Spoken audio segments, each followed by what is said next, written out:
to the jury box because y'all are the determiners of credibility. And y'all know and can think of examples as I'm talking right now throughout this trial that you've seen of that. Who doesn't have an interest, right? If you have some, I'll use someone from the Georgia Bureau of Investigation, right? They come in, they test an item, they don't usually know the defendant, they don't know the case, they're just doing their job. They don't have, I think, any stake in one outcome or the other. They don't know. A random citizen or Doug Bailey talked about the ankle monitor data. He's just reading the data. Those kind of witnesses, I argue to, they be quite credible because they don't have anything to gain, they have nothing to lose. Think about people who do and how that would impact their testimony. Their opportunity for knowing facts. If someone hangs out with one another, like with Gary Zachary, you saw all these photographs, he's in photo after photo with Shannon Stillwell, Monte Kendrick, Nikion Garlington. If someone interacts daily with someone, it's probably reasonable that he would know what they're up to, that they would confide in them. Versus if you had someone who only hung out with somebody one time, how would it be reasonable they'd know all their deepest, darkest secrets? That's just common sense, but things to think about.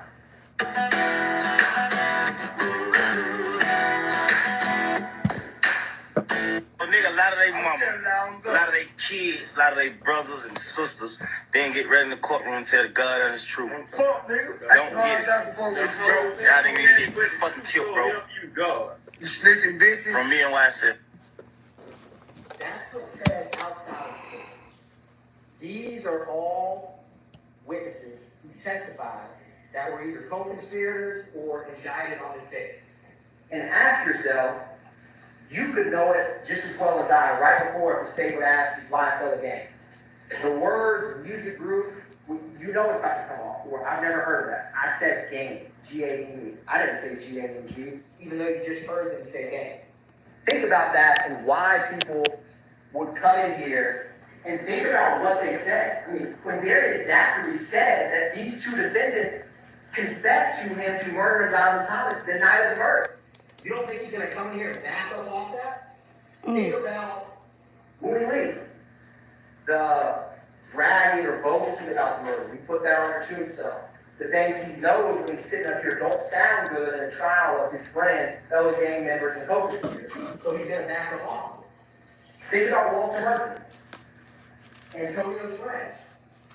When he did his plea agreement, said that he had knowledge that someone was involved with the murder of Donald Thomas, but he backs up off of it, right? Is why. Think about why. And think about, they know the feelings that these defendants have about people who come in and tell on them. Wow. And sometimes they slip up. If you remember Antonio someone who testified pretty recently, he didn't know Mooney Lee's name.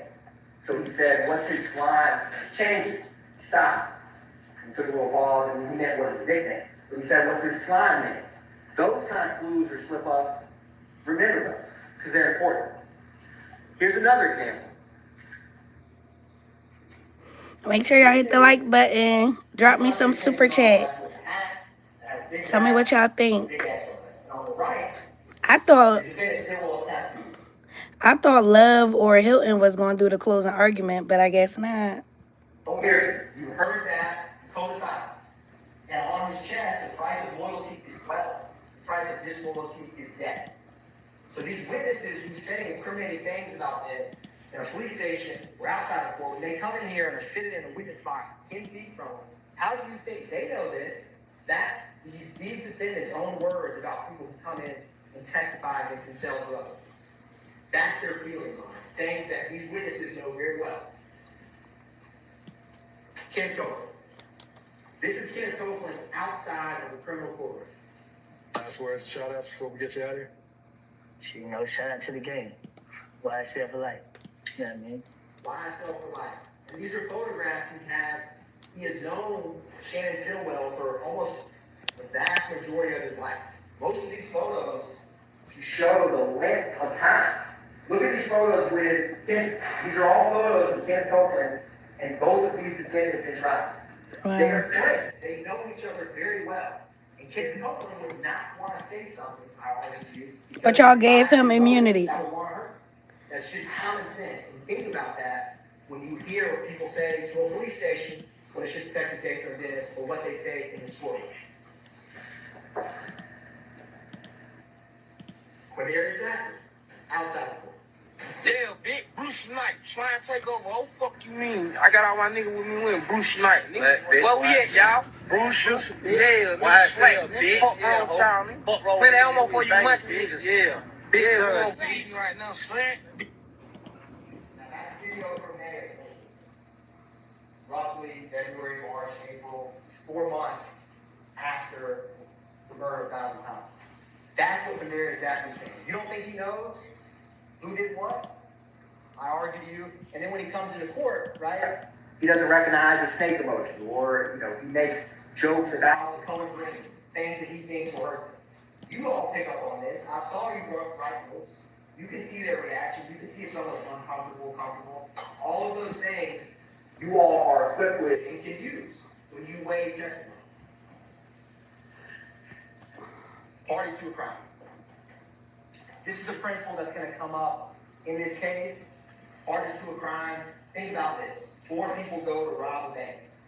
One of them is the getaway driver. One of them, I'm going to go right in and get the money. The third one's going to go in and do a distraction. And the fourth one has a gun in case it's needed. The driver never gets out of the car.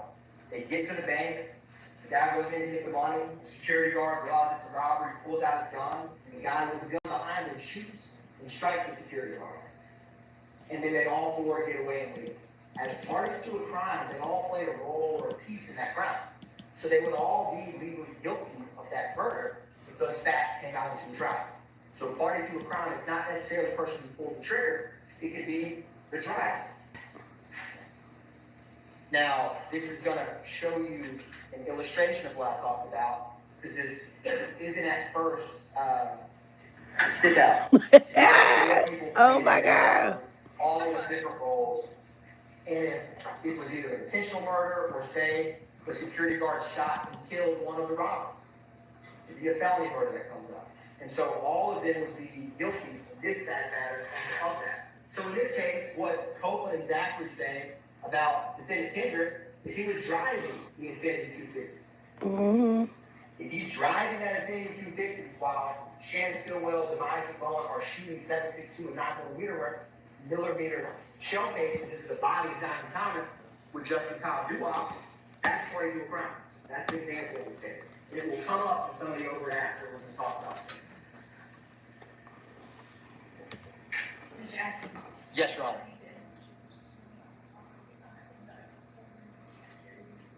It sounds like Your Honor. Right, they're getting a microphone. It's going to get louder. Okay, get the microphone. We ain't trying to miss nothing. So if they switch, we'll go back and get the closed caption. Fix that. I gotta fix Shout out to Kat No Williams. That's my girl. Get it together, Atkins. I ain't even know Atkins was going to do the closing argument. This is crazy. Now, I want to talk about the crimes that I'm going to talk about. So in green is what I'm going to talk to you about, which count 51 is criminal street gang. Count 50 is criminal street gang of defendant Stillwell. He's on the right, and Kendrick is on the left. And count 1 RICO applies to both. So both are charged with the murder of Donald Thomas. Kendrick has this count 57 participation in criminal street gang activity for the marijuana and firearms, like street gang activity during the commission of a felony for the May 9th, 2022. These street gang charges, which I'm going to talk to you about at the end, pertain to the murder of Shamel Drinks, a gang-related murder that the evidence has shown Shannon committed along with Demetrion Garlington, Miles Farley, and Carmavius Nickel. But first, I'm going to talk about RICO, which is count 1, which both are charged with. So, I want to talk to you about conspiracy in general. And I definitely think the microphone's working now, Your Honor. So, one crime, you rob someone, you do an arson, you would look at that case, did they go and set fire? Did they go and steal? One specific place, time, and perpetrator.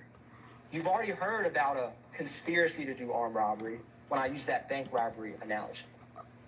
RICO is no different in terms of this. The general concept is they're charged with conspiracy to commit racketeering. So I'm going to have to explain to you what is RICO, what is conspiracy to commit RICO, and then you as jurors, with the evidence that's been presented, will reach the only reasonable conclusion that they're guilty of that count. But you need to know what RICO is first. And there's two ways to violate RICO. So what I'm going to do now is I'm going to take it bite by bite through RICO so you can understand the two ways that RICO can be committed and what conspiracy to commit RICO is. And we'll walk through this together.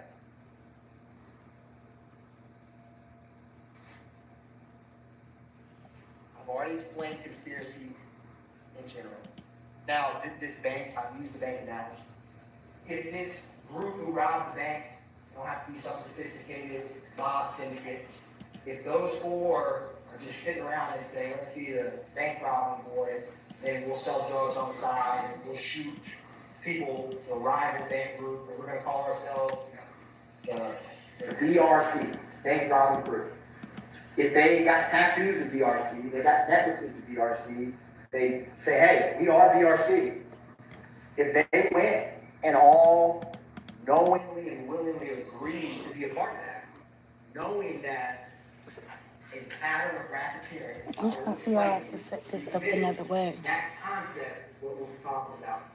It's not any different in general. It's conspiracy and RICO. And when you put the two together, that's what they're charged with. So let's walk through. Walk us through. From the indictment, which you will have with you when you deliberate. I'm not going to read all this right now, but page 12 of the indictment is an important page. It lays out what the state alleges the criminal objectives of the conspiracy are, and that they violated. There's a subsection A and a subsection B, which we're going to talk about. So remember page 12 of the indictment, because it will come up multiple times. So what is knowingly and willfully wrong? Look at what they do, what they say, and crimes that they commit. If you want to figure out if the bank robbing crew or if YSL, if someone knowingly and willingly joined them, that's Kendrick on the bottom, with slat on his left forearm and a snake that goes from his stomach to his neck, and YSL a little bit underneath his abdomen. Do you think he knowingly and willfully joined YSL? He got a permanent tattoo on 3 different spots of his body, one of which is very close to his face. That is something you can use and consider. Oftentimes, in criminal conspiracies, they don't have a written contract. They don't have a, you're not going to have that coffee room table. Let's all agree to be a criminal enterprise. We all are hereby today on January 1st, 2000. From here on out, we're in an enterprise. That's often not how it works. So you got to look at what they say, what they do, and if you permanently get a tattoo, that's a pretty strong indicator that you're willingly and knowingly a part of this. Shannon Stillwell, often wearing clothing, scanning stuff, me and my slides go for law. You've heard that and seen that. Coach Prime, health insurance does leave a gap. But Affleck gives people money to help close that gap. Oh, Coach Prime got one of them. Joe, it's about murder or something. It's actual violence. So that's Kendrick in the middle, next to a slack receipt with a red bandana. How they act, say, and do over time, those are the clues to know that someone willingly joined a conspiracy. So let's break this down a little bit further. We need to switch it. It's came out again, Your Honor. This is probably the easiest element while we switch this mic. 2 or more conspiracies. Oh, thank you, Sergeant. Thank you. Get the mic checks correct. Make sure y'all hit the like button when y'all coming in. I think we all can agree that should be an element that's easy to check. You've heard from ample, it doesn't have to just be the 28 indicted co-conspirators. You will see in that indictment that it states on page 12 that it also includes unnamed or unindicted co-conspirators. If you find that part of the conspiracy. So keep that in mind when you go back and deliberate. But yes, one of the elements, beyond a reasonable doubt, is 2 or more. I think that element, I'm not going to spend any more time on that one. You've heard from ample people, you've seen in the witness stand that are 2 or more of YSL. This just illustrates that point. Now, agreement. This is another important element of RICO to kind of understand. How do you know that someone agreed? Like I said, it doesn't have to be expressed. It doesn't have to be where did they sign the YSL ledger. I'm going to join. I'm in. You rarely see stuff like that. There's no such ledger in this case. It's mutual but unspoken understanding. I say actions speak louder than words. If you want to know how someone believes or if they agree, what do they do? So I'm going to show you some examples of agreement. And a lot of the evidence that I'll talk about, it has multiple purposes. So we will talk about and you will see what can prove agreement can also prove if they knowingly and willfully join.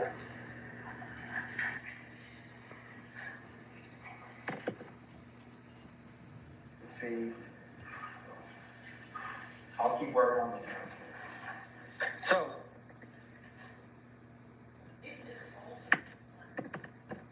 yes, Your Honor. Sounds like it's working now. So, make sure y'all hit the like what else button. do you use? Remember we talked about circumstantial evidence? Circumstantial evidence inferred from the nature of the acts done, relation of the parties, and the interest of the conspirators. What do they have to gain? Is it for something to further the group's interest? How do you know someone agrees? Look at and I argue to you, the evidence has shown that they've all knowingly and willfully agreed. Take where we started, or take the 2 murders. Shannon Stillwell, January 10th, 2015, murders Donovan Thomas.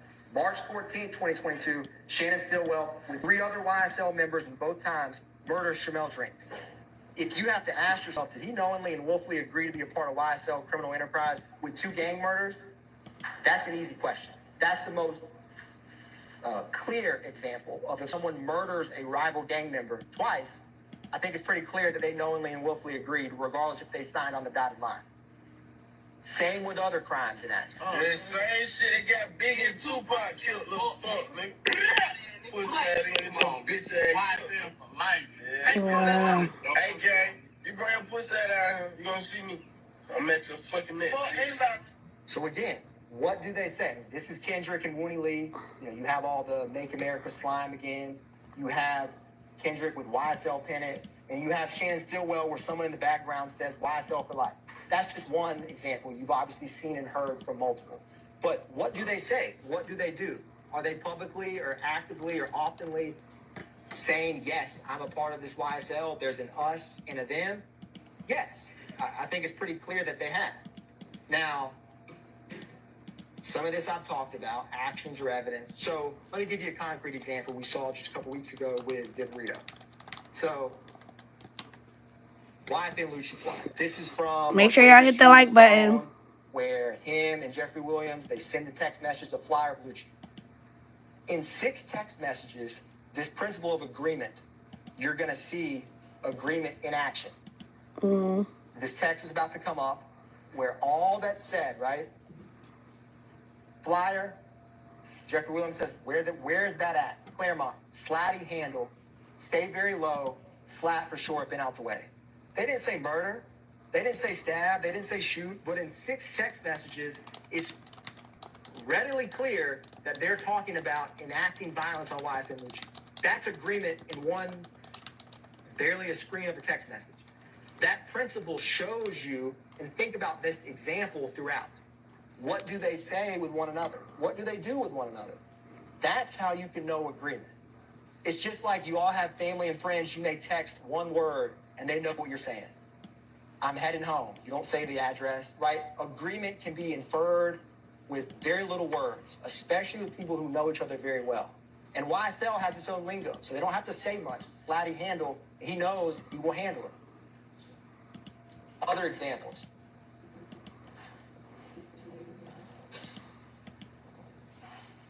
What it does not require. I've covered most of this. You know, it doesn't require, like I said, physical meetings, even though we have that in this case. Knowledge of the details of the conspiracy. I argue we have that in this case, considering that Kenneth Copeland, Quindarius Zachary, Walter Murphy, all of these individuals have given statements with evidence that's been corroborated that real crimes happened in real places and they knew about it. So a lot of these, you don't have to have them, but you actually do in this case. The last one, the identity of all the co-conspirators. You wouldn't have to know if you had 200 members of YSL. I don't know the exact number, but you wouldn't have to know every single one. Obviously, I argue to you that they know quite a few because you see the same individuals speaking, talking, and acting in concert together throughout the case. But none of these things are necessary to reach agreement. So, and there's a slight lag on this Zoom with this clicker. So I'm gonna move through this. So at its core, the crime is the agreement. The overt acts let you know that it's real. So this is important. They're charged with conspiracy to violate RICO. So the agreement to violate RICO, that's the crime they're charged with. These overt acts that you've heard from, we're about to walk through, those let you know that this isn't just fanciful, this isn't just in their minds, it's a real conspiracy. And in this case, and we're going to explain what RICO A and B is, they've actually committed the crime. So it's like you're asking you, did this group of individuals agree to conspire to commit all of these crimes, racketeering activity? The best evidence of that they did is they actually went and shot people, murdered people, robbed for the street gang. That lets you know that there's not much to say when you actually do crimes that you're alleged to have just conspired to commit. It'd be like if you're asked about robbery conspiracy and all they do is just talk about the bank robbery, get the items, they go and buy a gun, but they never do a robbery. Fast forward, they've done 20 robberies, 50 robberies over a decade, and you're asked, did that group of bank robbers intend to be part of a bank robbing crew? You'd obviously say yes. It's common sense because of what they actually did. That concept is important. Like I said, the overt act lets us know that the conspiracy is alive and well. And I'll argue to you, going back to credibility, the conspiracy is alive and well in this courtroom with deceiving in this witness stand. So this is just a visual explanation that you have Shannon Stillwell, Diamante Kendricks, and some, I didn't list all the photos of people you've seen, but this, the criminal enterprise, visually depicted. So let's walk through what an overt act is. So joint objectives equal joint responsibility. This is like a partnership in crime. Now, Shout out to Cat Williams. find that someone's I'm at work, y'all, so we got to get in where we fit in. Make sure y'all hit the like button. Any act done by any co-conspirator to further the Let me criminal see if I can objectives do is it. what counts. So if they're Maybe going long to shoot ways. a rival, and you find that, yeah, they did shoot that rival, and they did it to help YSL the enterprise, if that act, you find that whoever you find as part of that conspiracy, it's like they're all one and one for all. So each co-conspirator is responsible for the acts of others that are naturally and necessarily done to further the enterprise. Come on, y'all. We got to get it right. I'm at work trying to stream this. Now, I've talked about different ways to violate. A, in a nutshell, is to acquire money and property. I'm not going to bury the lead. I should have went on Law and Crime, but I like my girl Cat. Conspire to acquire or keep money or other personal property. B, they both have conspire, and they actually have 7 elements each, and I believe 5 of the 7 are the same. So I'm going to explain a lot of these elements we've covered. 2 or more conspirators as one. So, conspire to participate in the enterprise through a pattern. Oh, maybe I should have did it like. If you find the defendant, and on your verdict form, it Oh, will no. say the defendant violated subsection A or subsection B, or conspired to violate. So I'm going to walk through what is A, what is B. They don't have to actually have committed A and B, although in this case, I believe that they have, as I'm going to show you. You just have to say, did they ever conspire? And remember these principles I talked about.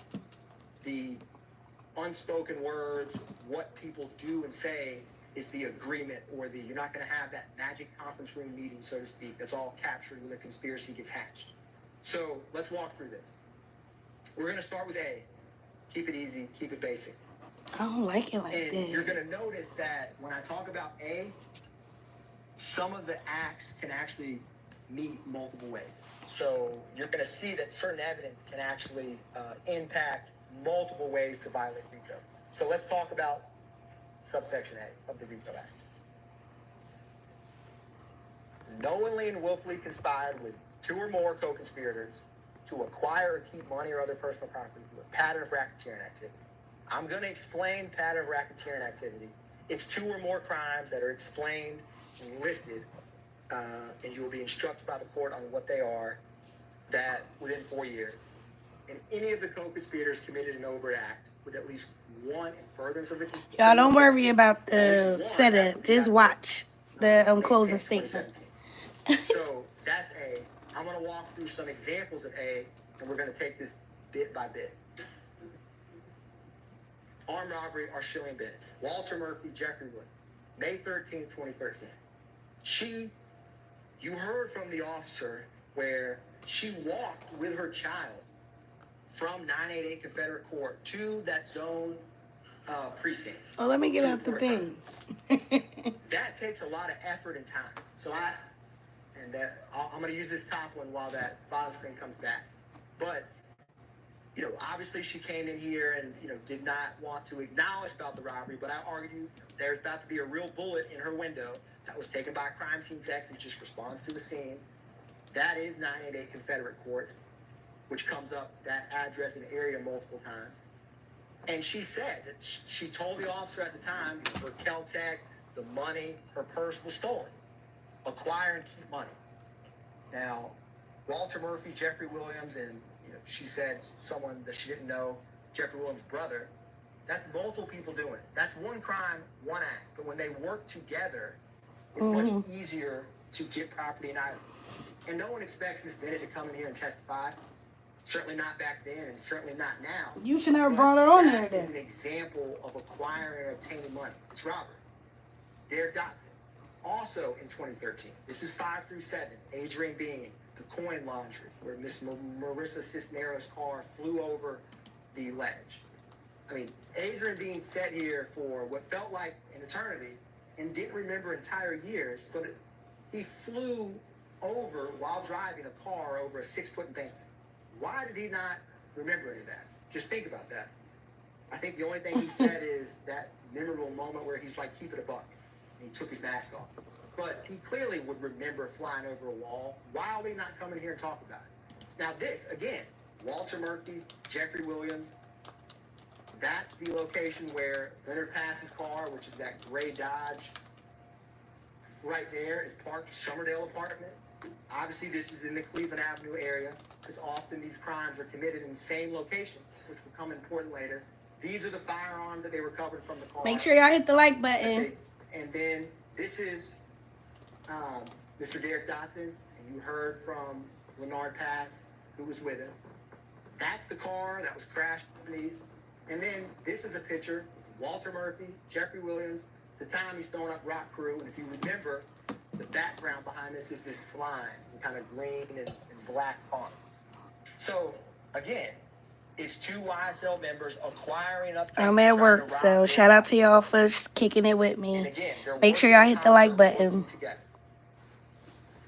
Miss Taravia Hill, Act 61. She's just at her apartment complex. Shout out to Cat No Williams. Remember, she only could recognize or ever identify Christian Eppinger, but there was 2 cars and multiple males with him. We don't know who these people are, but I think from what you heard in this case, it's reasonable to suspect he's working with other people to do the robbery. Because again, it's hard to rob someone by yourself.